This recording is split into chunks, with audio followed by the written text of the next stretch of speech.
السلام عليكم ورحمة الله وبركاته. إن الحمد لله نحمده ونستعينه ونستغفره ونعوذ بالله من شرور أنفسنا ومن سيئات أعمالنا. من يهده الله فلا مضل له ومن يضلل فلا هادي له. وأشهد أن لا إله إلا الله وحده لا شريك له. وأشهد أن محمدا عبده ورسوله. يا أيها الذين آمنوا اتقوا الله حق تقاته ولا تموتن إلا وأنتم مسلمون. يا أيها الناس اتقوا ربكم الذي خلقكم من نفس واحدة وخلق منها زوجها وبث منهما رجالا كثيرا ونساء. واتقوا الله الذي تساءلون به والأرحام إن الله كان عليكم رقيبا. يا أيها الذين آمنوا اتقوا الله وقولوا قولا سديدا يصلح لكم أعمالكم ويغفر لكم ذنوبكم ومن يطع الله ورسوله فقد فاز فوزا عظيما. أما بعد فإن خير الكلام كلام الله عز وجل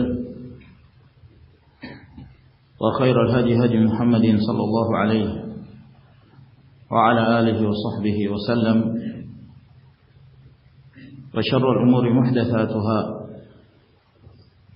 فإن كل محدثة بدعة وكل بدعة ضلالة كل ضلالة في النار.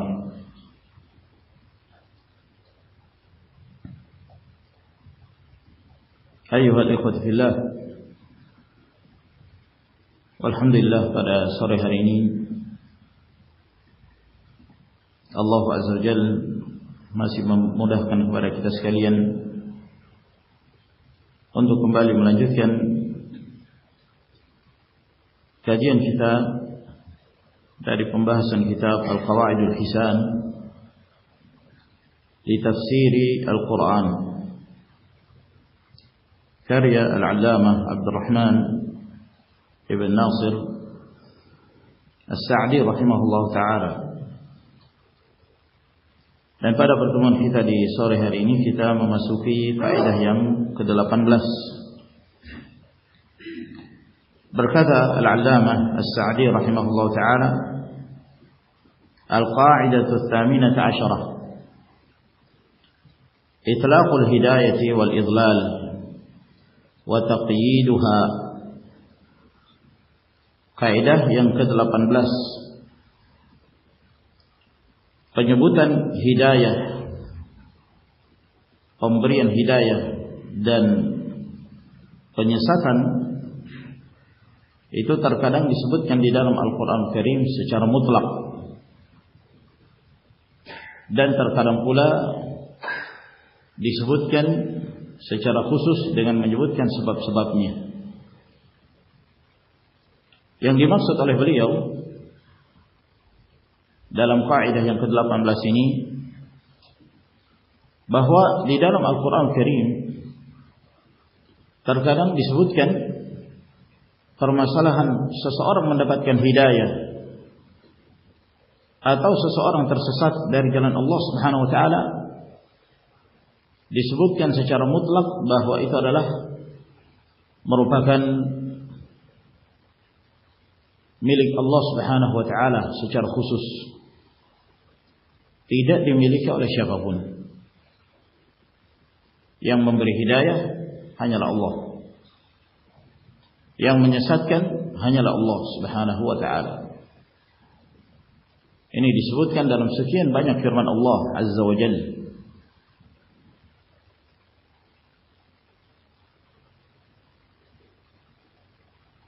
Dan terkadang Allah Tabaraka wa Ta'ala menyebutkan hidayah dengan menerangkan sebab-sebabnya. Seorang yang mengerjakan salat merupakan sebab hidayah. Seorang yang berpuasa merupakan sebab hidayah. Seorang yang melakukan amalan-amalan saleh itu merupakan tanda-tanda seseorang diberi hidayah. Jadi disebutkan sebabnya. Sebab untuk mendapatkan hidayah. Demikian pula seseorang yang tersesat. Terkadang disebutkan dalam sebagian firman Allah Azza wa Jalla sebab-sebab kesesatan. Ketika seorang terjatuh dalam kekufuran, ketika seorang tidak mengindahkan seruan para rasul, maka itu menjadi sebab dia menyimpang dan jauh dari agama Allah Subhanahu wa taala. Nah, di sini menjelaskan kepada kita bahwa permasalahan hidayah yang Allah Azza wa Jalla berikan pada seorang atau kesesatan yang seseorang terjatuh ke dalamnya tidak dimiliki oleh siapapun kecuali Allah Subhanahu wa taala. May yahdihillahu fa huwal muhtadi wa may yudlil fa ulaika humul khasirun. Siapa yang Allah Azza wa Jalla beri hidayah, maka dialah yang berjalan di atas hidayah, dan siapa yang Allah sesatkan, mereka itulah orang-orang yang merugi. Maka permasalahan hidayah dan kesesatan tidak dimiliki oleh para rasul, para nabi, bahkan para malaikat atau siapapun dari kalangan makhluk ini. Allah Azza wa Jalla berfirman, mengatakan kepada Rasulnya sallallahu alaihi wasallam, "Laisa 'alaika hudahum, walakinna Allah yahdi may yasha." Bahwa kewajiban engkau bukan memberi hidayah kepada mereka. Bukan kewajiban seorang rasul seorang itu harus dapat hidayah. Tidak. Kewajiban seorang rasul adalah menyampaikan. Urusan dia mendapatkan hidayah atau tidak kembali kepada Allah Subhanahu wa taala. Bukanlah tugasmu memberi kepada mereka menjadi seorang dapat hidayah, bukan. Tapi tugasmu menyampaikan. Adapun masalah hidayah, walakinna Allah yahdi may yasha. Allah Azza wa Jalla yang memberi hidayah kepada siapa yang Dia kehendaki. Perhatikan para rasul yang dimuliakan Allah Subhanahu wa taala. Bahkan mereka dari kalangan ulul azmi, dari kalangan para rasul. Nabiullah Nuh alaihissalam, beliau tidak mampu memberi hidayah kepada anaknya yang memilih jalan penyimpangan dan kesesatan. Nabiullah Ibrahim alaihissalam tidak mampu memberi hidayah kepada ayahnya yang menyembah berhala, menyekutukan Allah Subhanahu wa taala. Bahkan Rasulullah alaihi salatu wassalam, manusia terbaik yang diciptakan Allah Azza wa Jalla, tidak mampu memberi hidayah kepada pamannya Abu Talib. Dalam keadaan dia telah berusaha, ya ammi qul la ilaha illallah kalimatan uhajju laka biha indallah. Wahai pamanku, ucapkan la ilaha illallah, kalimat yang aku akan menjadikannya sebagai hujjah untuk menyelamatkan kamu di hadapan Allah. Namun dia mati dalam keadaan lebih memilih keyakinan nenek moyangnya. Mata ala millati Abdul Muttalib. Dia mati di atas keyakinan dan agama Abdul Muttalib. Maka hidayah bukan milik Rasul sallallahu alaihi wasallam dan bukan milik siapapun, namun milik Allah tabaraka wa taala. Namun Allah Azza wa Jalla telah menerangkan kepada hamba-hambanya bahwa ada cara-cara yang ditempuh oleh seorang yang itu merupakan sebab mendapatkan hidayah, menjadi sebab mendapatkan hidayah. Taat kepada Allah, mengikuti Al-Quranul Karim, taat kepada Rasulullah sallallahu alaihi wasallam, beriman, beramal saleh, berdakwah di jalan Allah ala basirah, dan yang lainnya yang disebutkan oleh Allah Subhanahu wa taala bahwa ada sebab-sebab. Yang sebab-sebab ini kita dianjurkan untuk menempuhnya, berjalan di atasnya. Jadi dari satu sisi, walaupun kita meyakini bahwa Allah yang memberi hidayah, bukan berarti kemudian kita berpangku tangan. Ya sudah, hidayah kan milik Allah. Kalau begitu, sudah kamu tidak usah nasihati saya, kamu tidak usah ngatur saya. Nanti kalau saya dapat hidayah, pasti Allah akan berikan pada saya hidayah. Saya tidak perlu sholat, saya tidak perlu puasa, saya tidak perlu beramal saleh. Nanti kalau datang hidayah, maka saya pasti akan dapat hidayah sendiri. Tidak begitu. Kita diperintahkan untuk mengikuti jalur-jalur yang itu menjadi sebab seseorang mendapatkan hidayah. Maka Allah Azza wa Jalla menjadikan kehidupan dunia ini ada hubungan sebab akibat. Tidak mungkin ada satu akibat kecuali ada sebabnya. Kenapa ada kebakaran? Ada penyebabnya yang menyebabkan terjadinya kebakaran. Mengapa seorang wanita melahirkan? Ada sebabnya, karena terjadinya hubungan antara lelaki dan wanita, maka lahirlah seorang anak. Jadi ada hubungan sebab akibat. Mengapa seseorang bisa menjadi kaya raya? Karena dia mencari ma'isyah, dia mencari rezeki. Tidak memungkinkan seorang hanya berpangku tangan, duduk di masjid, ya, yang penting tawakal kepada Allah, lalu dia tidak mencari sebab-sebab untuk mendapatkan rezeki. Itu tidak mungkin. Jadi ada sebab, terkecuali apabila Allah Azza wa Jalla menghendaki terjadinya sesuatu tanpa sebab. Ya. Terjadinya sesuatu tanpa sebab yang biasa itu merupakan bagian dari sebab. Seperti Nabiullah Isa alaihissalam, beliau terlahir tanpa ayah, tanpa hubungan suami istri. Allah Azza wa Jalla menjadikan ibunya Maryam alaihissalam hamil dalam keadaan ia tidak didekati oleh siapapun dari kalangan manusia. Lahir tanpa proses adanya hubungan seksual. Tidak ada.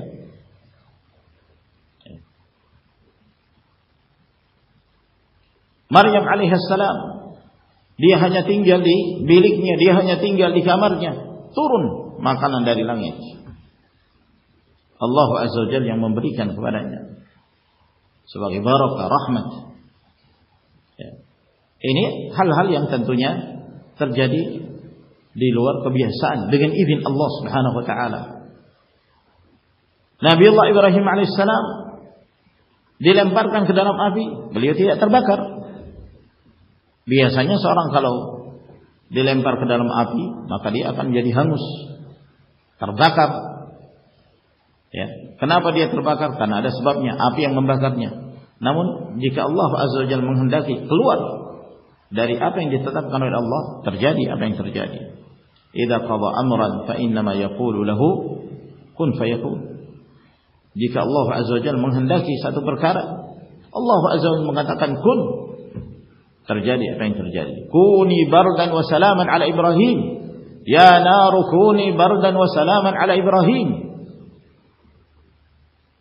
Dikatakan kepada api yang Ibrahim alaihissalam dimasukkan ke dalamnya, wahai api, jadilah engkau dingin terhadap Nabiullah Ibrahim alaihissalam. Jadi ma'asyiral ikhwah rahimakumullah, ini keluar dari sebab. Namun secara umum, apabila seorang mendapatkan hidayah, maka dia harus menempuh cara-caranya. Dia harus mencari sebab-sebab untuk mendapatkan hidayah yang dengannya Allah Azza wa Jalla kemudian memudahkan dia untuk meraih hidayah tersebut. Kata beliau, fi katsir min al-ayati yukhbiru Allah bi annahu yahdi man yasha' wa yudhillu man yasha'.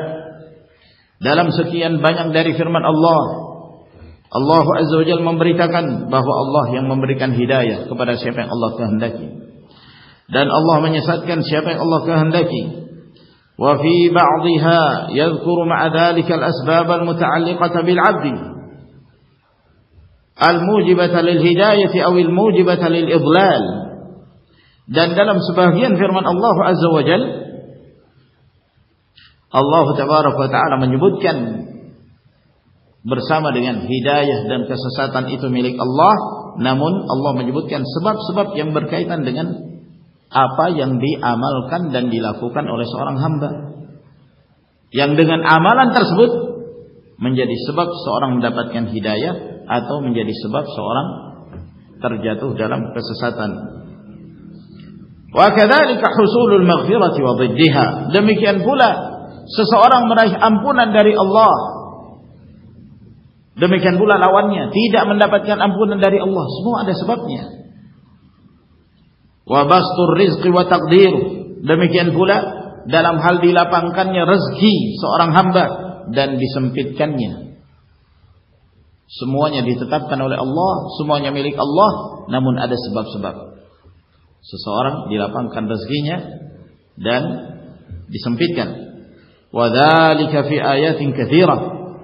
Dan itu banyak sekali disebutkan dalam sekian ayat-ayat Allah Azza wa Jalla. Fa haitsu akhbara annahu yahdi man yasha' wa yudhillu man yasha' wa yaghfiru liman yasha' wa yu'adzibu man yasha' wa yarhamu man yasha' wa yabsutu ar-rizqa liman yasha' wa yuqaddiruhu 'ala man yasha'. Maka ketika Allah Azza wa Jalla mengabarkan bahwa Allah yang memberikan hidayah kepada siapa yang Allah kehendaki, Allah menyesatkan siapa yang Allah kehendaki, Allah mengampuni siapa yang Ia kehendaki, dan Allah menyiksa siapa yang Ia kehendaki. Allah merahmati siapa yang Ia kehendaki. Allah melapangkan rezeki bagi hamba yang dikehendakinya dan menyempitkan rezeki hamba yang dikehendakinya. Maka ketika seseorang meyakini hal ini, kata beliau, yadullu dzalika ala kamali tauhidihi wa infiradihi bi khalqil asya' wa tadbiri jami'il umur. Maka ini semua menunjukkan atas kesempurnaan tauhid Allah Azza wa Jalla, bahwa dialah yang ditauhidkan baik dalam urusan rububiyah atau dalam perkara uluhiyah, dan bahwa Allah Azza wa Jalla satu-satunya yang menciptakan segala sesuatu, yang mengatur segala perkara. Wa anna khazainal asya'i kullaha biyadihi. Dan bahwa segala gudang-gudang perbendaharaan rezeki itu seluruhnya berada di tangan Allah Subhanahu wa ta'ala, bukan milik siapapun, bukan milik siapapun. Ini penting, ma'asyar ikhwah rahimakumullah, tanamkan di dalam diri kita bahwa yang mengatur alam ini hanyalah Allah, bahwa yang mengatur rezeki hamba-hamba tersebut hanyalah Allah Subhanahu wa ta'ala. Allah yang melapangkan rezeki seorang hamba, Allah yang menyempitkan rezeki hamba yang lainnya. Ketika orang-orang munafik mereka menggembosi, berupaya untuk menjauhkan manusia dari Rasulullah sallallahu alaihi wasallam dan para sahabatnya. Mereka mengatakan, la tunfiqu ala man 'inda Rasulillah hatta yanfaddu. Jangan kamu menafkahi, jangan kamu jadi donatur, jangan kamu nyumbang kepada orang-orang yang ada di sisi Rasulullah sallallahu alaihi wasallam itu. Supaya apa? Supaya mereka menjadi orang kere-kere, miskin-miskin. Ya. Mendekati Rasulullah tidak dapat duit. Ya. Akhirnya apa? Supaya mereka itu pergi meninggalkan Rasulnya. Seakan-akan mereka yang mengatur rezeki hamba-hamba Allah Subhanahu wa ta'ala. Seakan-akan mereka yang menyempitkan rezeki seorang hamba, melapangkan rezeki hamba yang lain. Walillahi khazainus samawati wal ardh. Maka Allah Azza wa Jalla membantah, milik Allah perbendaharaan rezeki yang ada di langit dan di bumi ini. Semua milik Allah Subhanahu wa taala. Ketika seorang hamba meyakini hal ini, ma'asyiral ikhwah, bahwa Allah yang memberikan kepada kita rezeki, keyakinan itu terhunjam di dalam hati kita. Kita tidak akan takut akan apapun yang terjadi menimpa kita. Kenapa? Sandaran kita hanya kepada Allah Azza wa Jalla. Wa may yatawakkal 'ala Allah fa huwa hasbuhu. Barang siapa yang menyandarkan dirinya hanya kepada Allah, maka Allah Azza wa Jalla yang akan mencukupinya. Allah yang menjaganya, Allah yang memeliharanya. Kadang-kadang ada sebagian orang itu dihinggapi rasa takut miskin. Dan itu dari syaitan. Itu dari syaitan. Asy-syaitan ya'idukumul faqra wa ya'murukum bil fahsya. Syaitan itu selalu menjanjikan kepada kalian kemiskinan, membayangkan pada kalian miskin. Kalau kalian mengikuti jalan hidayah, kalian akan miskin. Sehingga syaitan selalu memerintahkan kalian untuk melakukan perbuatan keji dan kemungkaran, kemaksiatan. Seorang diterima bekerja dalam satu instansi atau dalam satu perusahaan. Ternyata dia sudah bekerja, bahkan mungkin sudah bertahun-tahun, dia sudah punya kedudukan yang bagus. Setiap tahun jabatannya naik. Kalau naik jabatan ya berarti gaji juga naik. Kehidupan semakin mapan. Tiba-tiba dia mendengarkan seorang ustadz menjelaskan bahwa model dan tata cara muamalah di perusahaan tersebut atau di instansi itu dibangun di atas riba. Dibangun di atas riba. Riba, lalu disebutkan la'anallahu akilar riba wa mukilahu. Allah Azza wa Jalla melaknat orang yang makan hasil riba. Maka mulai ada dia punya keimanan. Kadang-kadang keimanan itu menguat, kadang-kadang keimanan itu melemah. Kalau keimanan itu menjadi kuat, maka dia tidak akan peduli. Haram, riba. Man taraka syai'an lillah awadahu Allah khairan. Barang siapa yang meninggalkan sesuatu karena Allah, maka Allah Azza wa Jalla akan mengganti yang lebih baik. Lebih baik itu bisa di dunia, bisa juga di akhirat. Lebih baik, lebih barakah. Maka datang syaitan. Kamu kalau keluar dari pekerjaanmu ini, maka kamu nanti makan apa? Kamu beri makan kepada anak-anakmu nanti apa? Kamu ini sekarang sudah jadi orang terpandang, orang-orang melihat kamu. Kalau kamu keluar, akhirnya tidak punya pekerjaan yang lain. Kamu makan apa nanti? Nah, dibayang-bayangkan kefakiran, kemiskinan. Subhanallah. Dia menganggap kemuliaan itu kalau disanjung-sanjung oleh manusia. Ini salah satu contoh. Kadang-kadang kita temukan di kalangan masyarakat kita rasa takut yang luar biasa.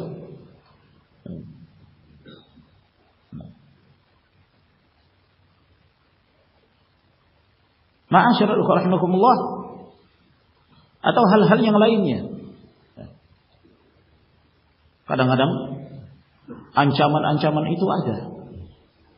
Kamu kalau seperti ini nanti jadi miskin. Yang hal ini menyebabkan seorang tidak berani menyikapi sesuatu berdasarkan al-haq. Akhirnya dia karena syaitan yang senantiasa menghinggapi rasa takut dalam dirinya, dia tidak berani untuk berjalan di atas al-haq. Dia lebih memilih penyimpangan, dia lebih memilih kesesatan. Kenapa?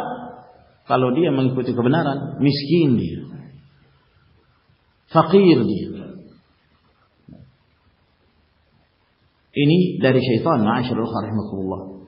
Kita harus meyakini bahwa rezeki yang membukakan rezeki untuk hambanya itu adalah Allah Subhanahu wa taala. Bukan kamu, bukan fulan, bukan allan, siapapun dia. Ya. Siapapun dia. Jadi seorang yang tajarrud lil haqq. Ya. Tajarrud lil haqq itu jadi orang yang berdiri di atas kebenaran dalam kondisi apapun. Dalam kondisi apapun. Kapan dia tidak menjadi seorang yang murni mengikuti kebenaran? Ya. Tapi dia mengikuti sesuatu yang kira-kira akan menghasilkan kemaslahatan dunianya. Ini akan menyebabkan dia menyimpang. Akan menyebabkan dia takut untuk menyuarakan kebenaran. Nabi sallallahu alaihi wasallam mengatakan, la yamna'anna ahadakum haibatun nas fi an yaqula bihaqq idza ra'ahu aw sami'ahu aw syahidahu. Jangan sekali-kali salah seorang kalian disebabkan karena segannya dia kepada seseorang, rasa hormatnya dia kepada seorang, yang menyebabkan dia tidak berani mengucapkan kebenaran ketika dia melihatnya, mendengarnya atau menyaksikannya. Sampaikan al-haq, sampaikan kebenaran. Nanti kita melihat, akan nampak siapa yang berjalan di atas kebenaran, siapa yang lebih memilih berjalan di atas hawa nafsunya. Ya.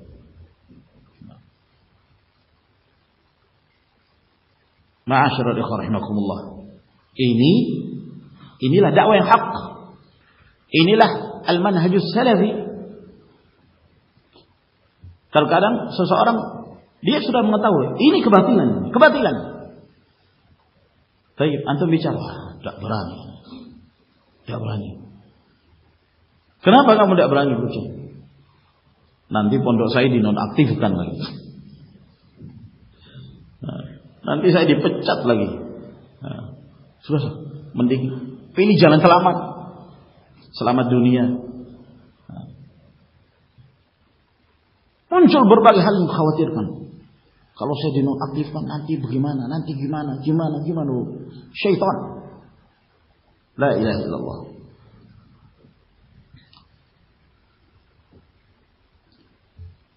Kata beliau, yu'ti wa yamna'u wa yakhfidu wa yarfa'u, bahwa Allah Azza wa Jalla yang memberi, yang mencegah, yang merendahkan, yang mengangkat. Allah Azza wa Jalla. Fayaqtadi ma'a dhalika min al-ibad an ya'tarifu bidhalika wa an yu'alliqu amalahum wa raja'ahum bihi wahdahu fi husuli kulli ma yuhibbuna minha wa daf'i kulli ma yakrahun wa alla yas'alu ahadan ghairah. Maka hal ini ketika seorang meyakini bahwa hidayah, kesesatan, ampunan, adab, rahmat, rezeki, dilapangkannya rezeki, disempitkannya rezeki, yang memberi, yang mencegah, yang merendahkan, yang mengangkat adalah Allah Subhanahu wa taala. Ya. Maka ketika hamba menyadari akan hal itu dan meyakininya, maka dia pun senantiasa menggantungkan dirinya hanya kepada Allah, menggantungkan segala harapannya hanya kepada Allah semata untuk meraih apa yang dia senangi dan menolak apa yang dia benci, yang dia tidak sukai. Sehingga dia tidak minta kepada siapapun, karena dia hanya berharap kepada Allah Subhanahu wa taala. Dia mendapatkan rezeki melalui si fulan, si allan, itu hanya sebab. Itu hanya sebab saja. Itu rezeki datang dari Allah Subhanahu wa taala. Ya. Sehingga dia senantiasa menyandarkan dirinya kepada Allah. Jadi seorang yang bergantung kepada Allah, ya akhwan. Jangan bergantung kepada makhluk. Bergantung kepada makhluk mengecewakan. Kadang-kadang seorang kalau dia menjadi karyawan, bawahan dalam sebuah perusahaan, kadang-kadang bertentangan dengan keinginannya. Ya. Bertentangan dengan apa yang dia inginkan. Keinginan atasan bertentangan dengan keinginannya. Tapi dia tidak bisa berbuat apa-apa. Kenapa? Takut dipecat. Sehingga dia menggantungkan harapannya kepada pimpinannya itu. Meskipun dia tahu bahwa pimpinannya melakukan perkara yang batil. Meskipun dia mengetahui bahwa pimpinannya tidak jujur dalam mengelola perusahaannya misalnya. Tapi karena banyak kekhawatiran, banyak rasa takut, kelemahan iman, kelemahan tawakal kepada Allah, dia tidak menggantungkan harapannya kepada Allah Subhanahu wa taala, tapi kepada manusia.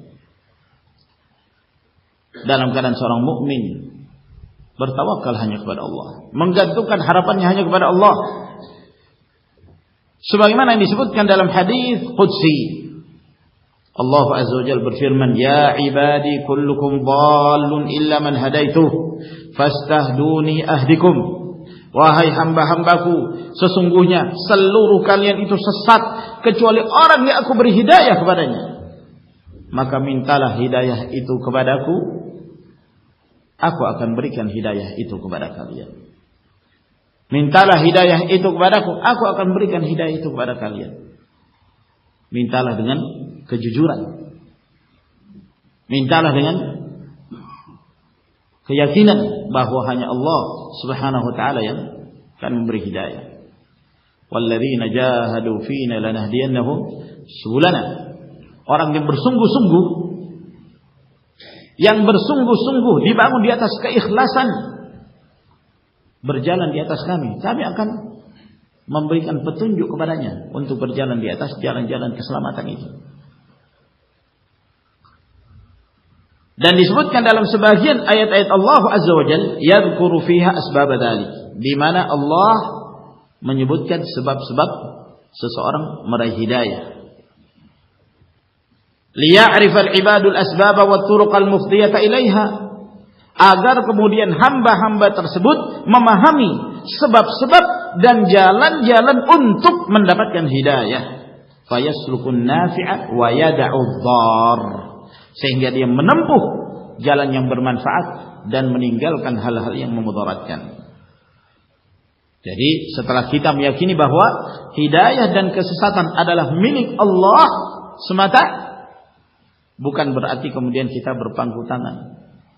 Allah menyebutkan, menjelaskan kepada kita, nih, kalau kamu mau dapat hidayah, lakukan ini. Apabila engkau ingin berjalan di atas hidayah Allah, maka amalkan itu. Disebutkan sebab-sebabnya. Misalnya firman Allah Azza wa Jalla, fa amma man a'ta wattaqa wa saddaqa bil husna fasanuyassiruhu lil yusra wa amma man bakhila wastaghna wa kadzdzaba bil husna fasanuyassiruhu lil usra, dalam surah Al-Lail ayat 5 hingga 10. Fa amma man a'ta, ini sebab untuk mendapat hidayah. Barang siapa yang suka memberi, barang siapa yang suka berinfak, barang siapa yang suka bersedekah. Sedekah merupakan jalur utama untuk mendapatkan hidayah. Itu melepaskan dia dari belenggu al-bukhl, belenggu kekikiran, kebakhilan. Senang memberi. Wattaqa, dan dia bertakwa, menjauhkan diri dari hal-hal yang dilarang dan diharamkan oleh Allah Subhanahu wa taala, dan menjalankan perintah. Ini sebab-sebab untuk meraih hidayah. Wa saddaqa bil husna, dan dia membenarkan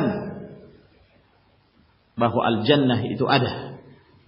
Surga yang Allah Azza wa Jalla persiapkan untuk hamba-hamba yang bertakwa itu ada, dan dia mengimaninya. Fasanuyassiruhu lil yusra, maka kami akan memberi kemudahan kepadanya untuk berjalan di atas hidayah itu.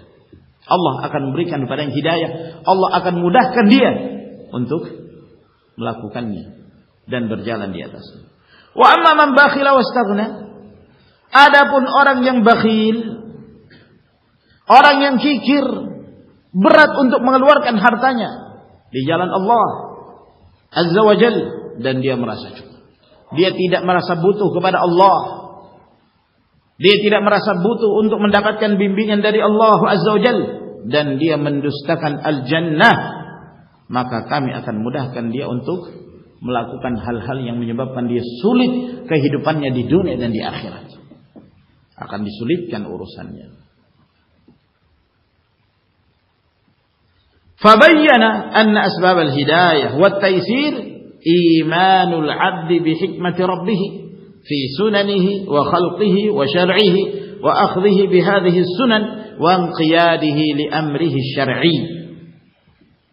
Maka Allah Azza wa Jalla menerangkan sebab-sebab seorang mendapatkan hidayah dan kemudahan adalah keimanan seorang hamba.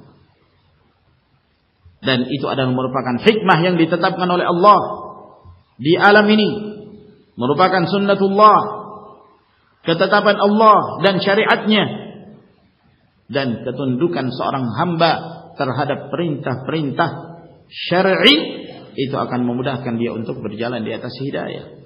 Wa anna asbab ad-dhalal wa at-ta'sir diddu dzalik.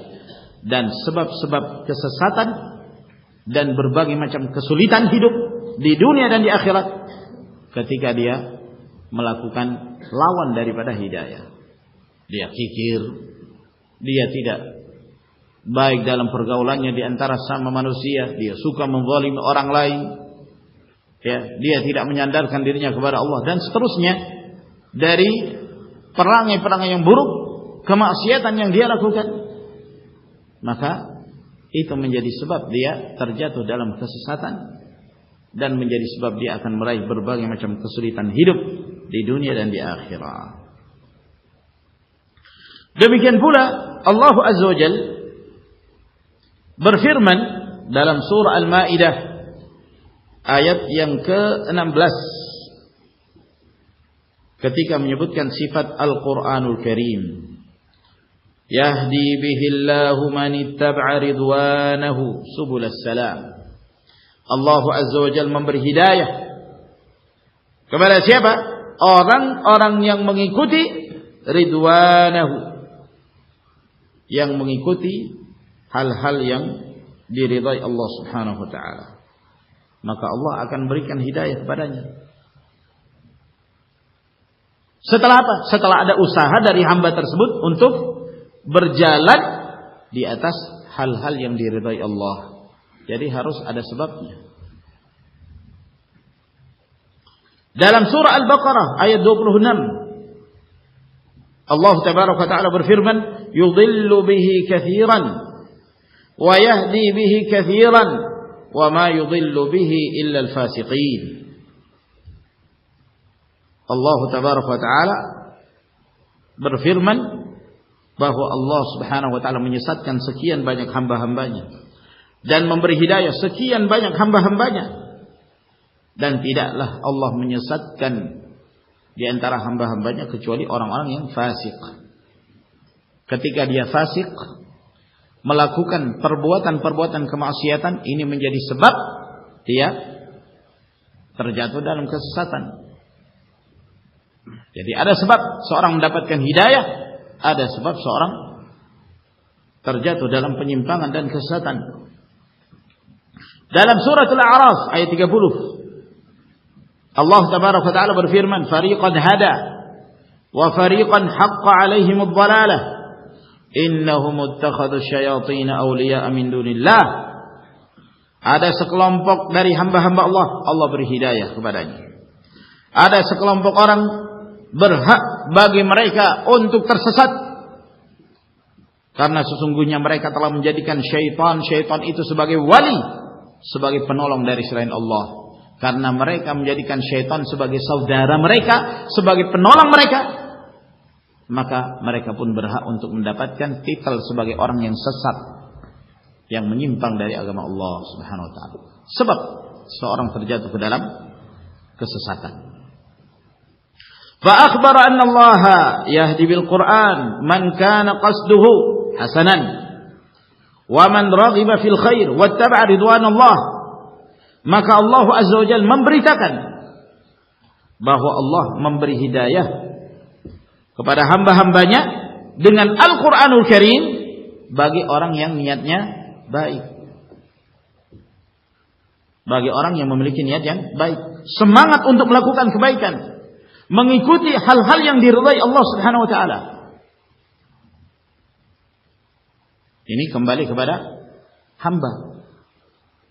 Niat dia untuk mengikuti Al-Qur'an. Niat yang dibangun di atas amalan. Amalan dia senantiasa berusaha untuk menjadikan Al-Qur'an sebagai pembimbingnya, pedomannya. Faman ittaba'a hudaya fala yadhillu wa la yashqa. Siapa yang mengikuti hidayahku Al-Qur'anul Karim, maka dia tidak akan tersesat dan tidak akan sengsara. Kata Ibn Abbas radhiyallahu ta'ala anhuma, takaffalallahu azza wa jalla liman qara'a al-Qur'ana wa 'amila bihi alla yadhilla fid dunya wa la yashqa fil akhirah. Allah azza wa jalla telah menjamin bagi orang yang membaca Al-Qur'an dan mengamalkannya. Jaminan dari Allah, dia tidak akan tersesat dalam kehidupan dunia dan tidak akan meraih kesengsaraan dalam kehidupan akhirat. Ini bagi seorang yang meluruskan niatnya. Penting ya ikhwan. Kadang-kadang seorang disebabkan karena bukan niat karena Allah, bukan niat yang lurus, dia tidak membenarkan niatnya. Ini menjadi sebab seorang menyimpang, waliyadzubillah. Secara zahir kelihatan dia baik.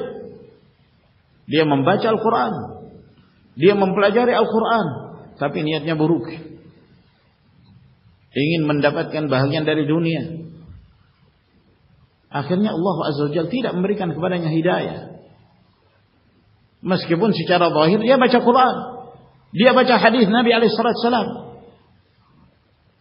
tapi dia tidak memiliki niat yang baik. Ini yang disebutkan oleh para ulama asyahwatul khafiyah.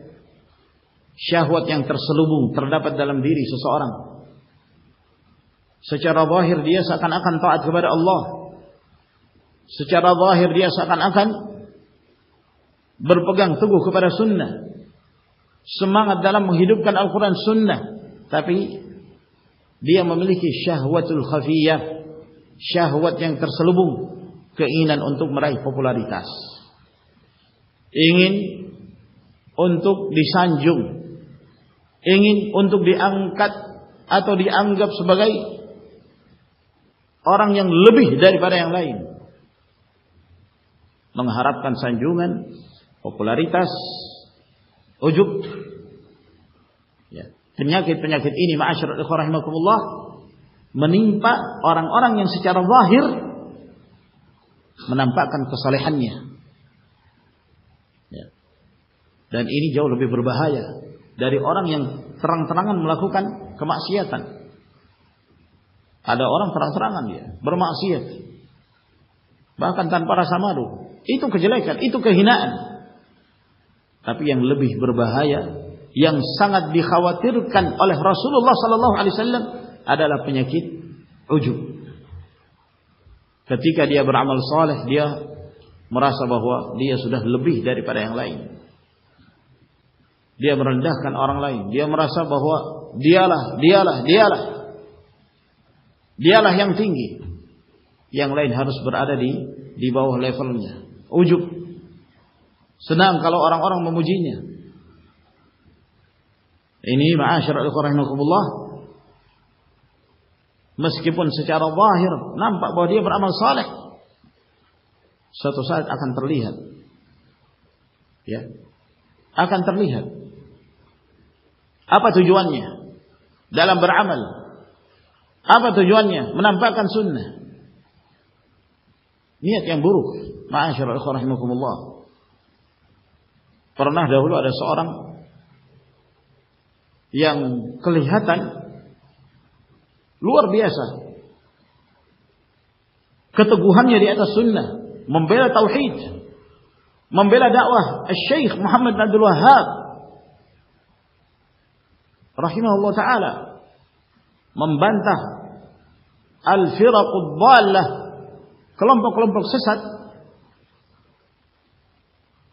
Dia bernama Abdullah Al-Qasimi. Abdullah Al-Qasimi.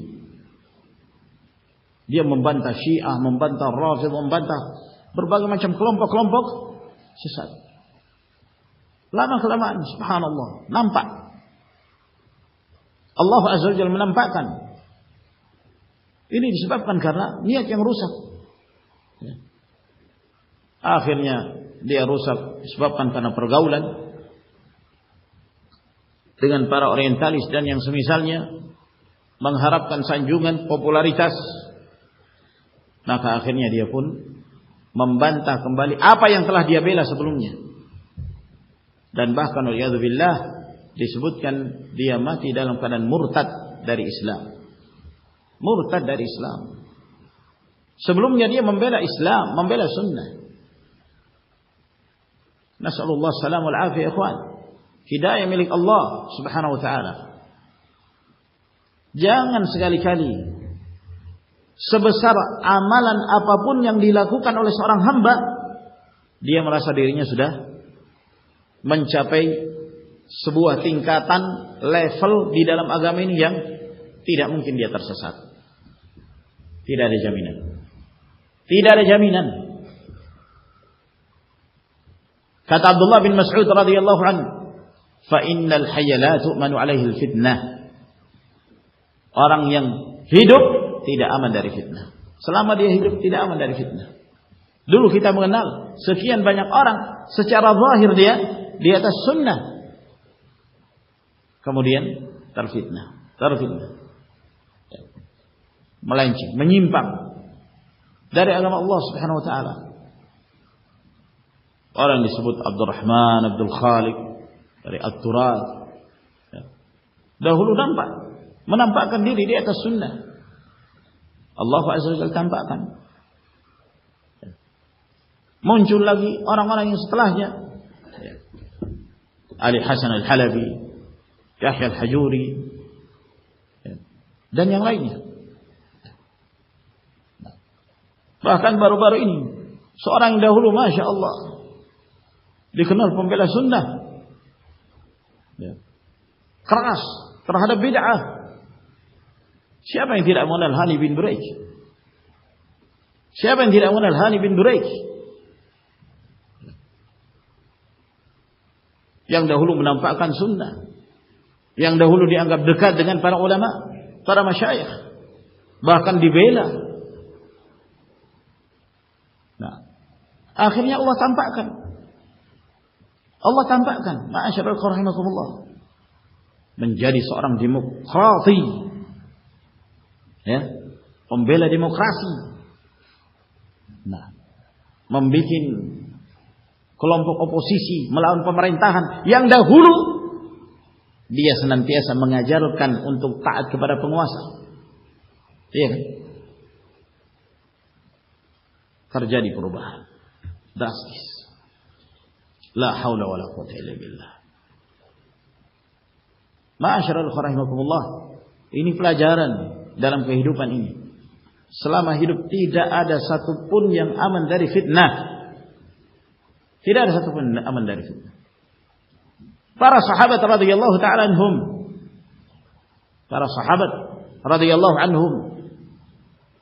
dengan kemuliaan yang mereka miliki, pujian yang Allah Subhanahu wa taala sebutkan dalam Al-Qur'an Al-Karim, bahkan di antara mereka disebutkan satu persatu namanya sebagai ahlul jannah. Mereka sangat mengkhawatirkan adanya penyakit ujub ini. Kata Abdullah bin Abi Mulaikah rahimahullah, "Laqad laqitu 30 min ashabi Rasulillah sallallahu alaihi wasallam kulluhum yakhsha ala nafsihi an-nifaq." Aku bertemu dengan 30 orang dari sahabat Nabi sallallahu alaihi wasallam. Mereka semua mengkhawatirkan diri mereka tertimpa penyakit kemunafikan.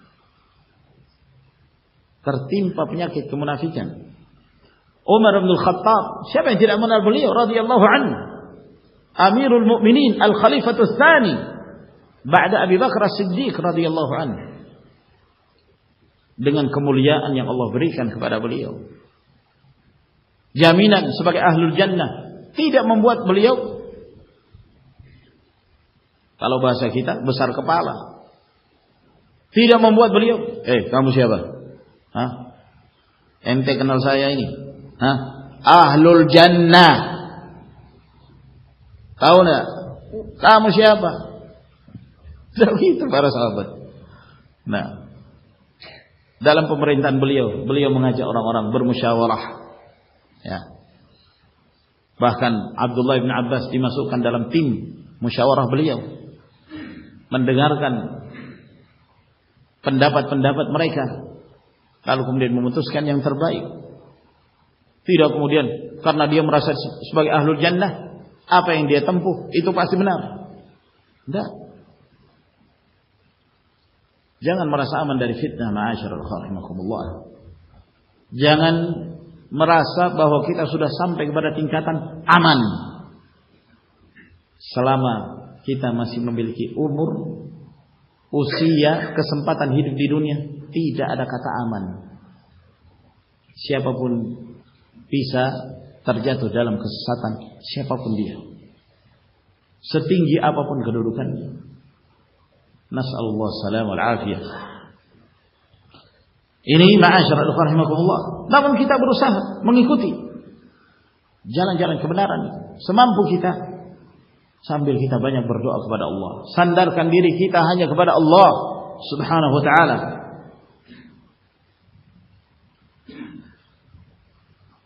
Wa annahu yudhillu man fasaqa an sunanillahi al-hakimah wa tamarrada 'ala Allah wa tawalla a'da'ahu min syayatinil insi wal jin wa radiya bi wilayatihim an wilayati rabbil alamin. Dan bahwa Allah menyesatkan siapa? Orang yang keluar dari ketaatan kepada Allah Subhanahu wa ta'ala.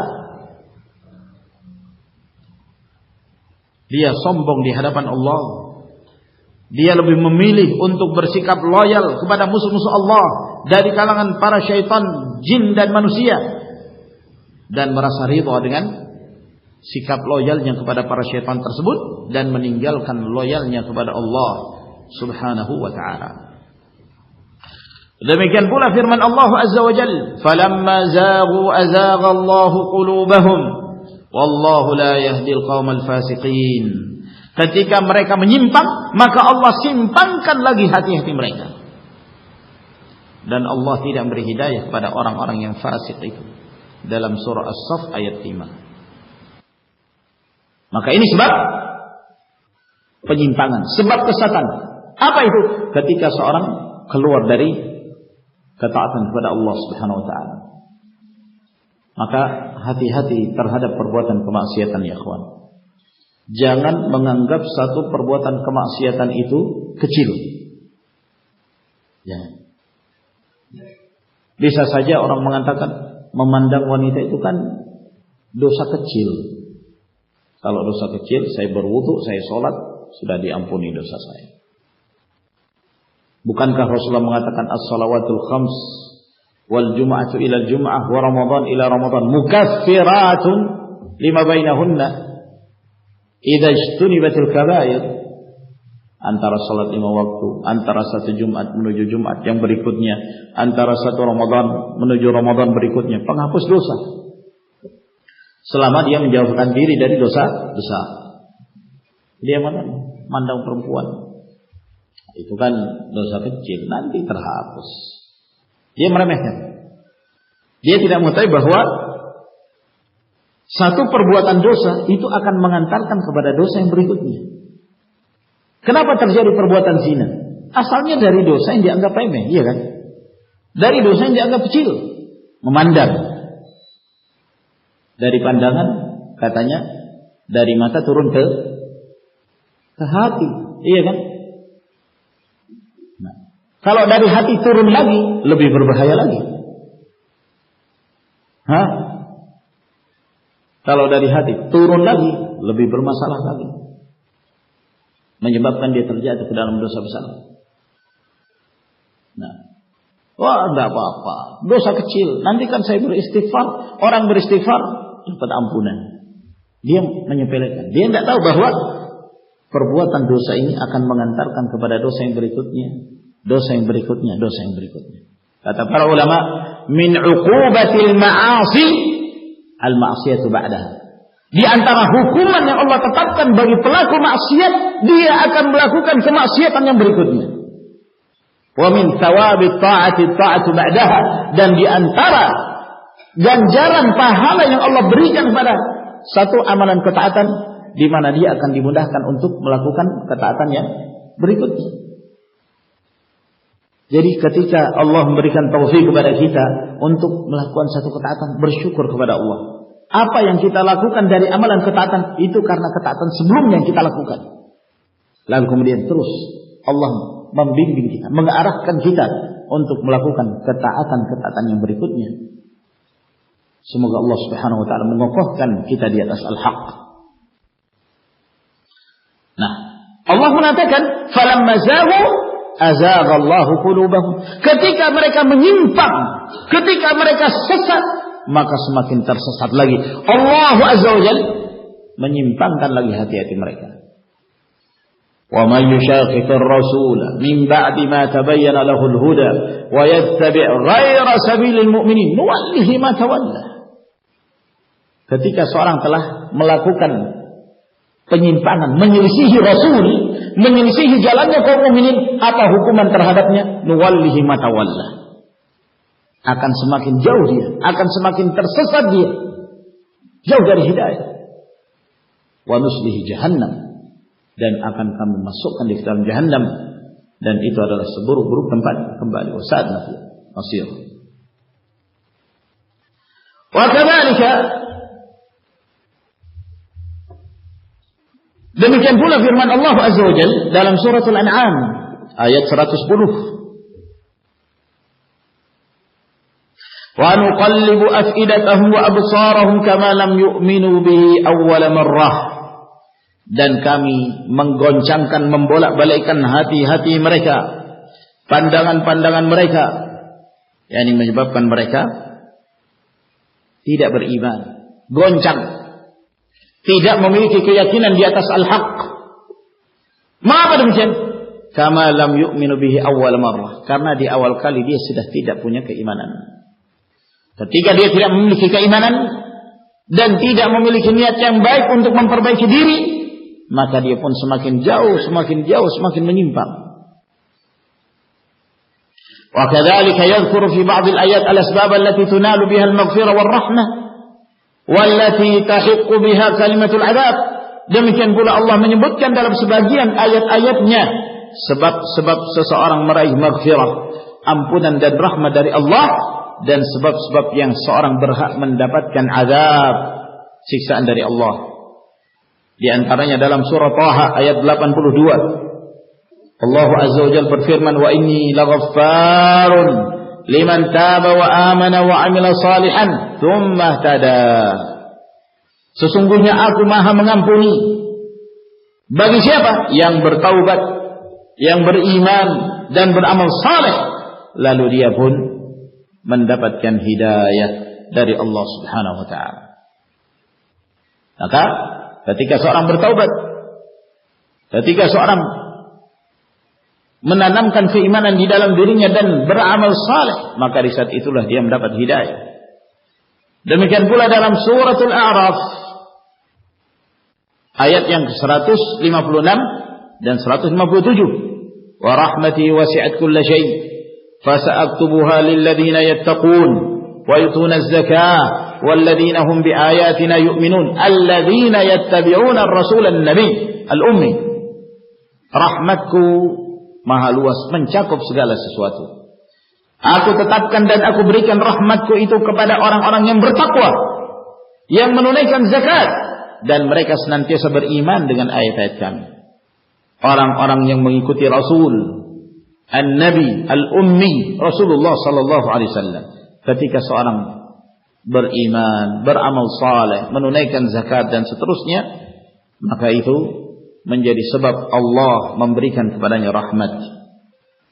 Demikian pula dalam suratul A'raf ayat 56, Allah tabaraka wa taala berfirman, "Inna rahmatallahi qaribun minal muhsinin." Sesungguhnya rahmat Allah itu dekat. Dari siapa? Orang-orang yang senantiasa berbuat kebaikan. Dan masih banyak lagi yang beliau sebutkan, yang intinya bahwa memang benar hidayah dan kesesatan adalah milik Allah. Namun bukan berarti kita tidak memiliki usaha. Kita harus berjuang. Allah Subhanahu wa taala telah menjelaskan kepada kita jalan-jalan menuju kepada hidayah, agar kemudian kita mengikuti. Sebagaimana Allah Azza wa Jalla telah menjelaskan kepada kita jalan-jalan menuju kepada kesengsaraan, agar kemudian kita menjauhkan diri darinya. Sehingga kembali kepada seorang hamba, apakah dia hendak mengikuti hidayah atau lebih memilih jalan syaitan daripada jalan Allah Subhanahu wa taala. Sampai di sini ikhwan yang kita terangkan. Semoga apa yang kami sampaikan beri manfaat kepada kita sekalian. Wa akhiru da'wana alhamdulillahi rabbil alamin. Wassalamualaikum warahmatullahi wabarakatuh.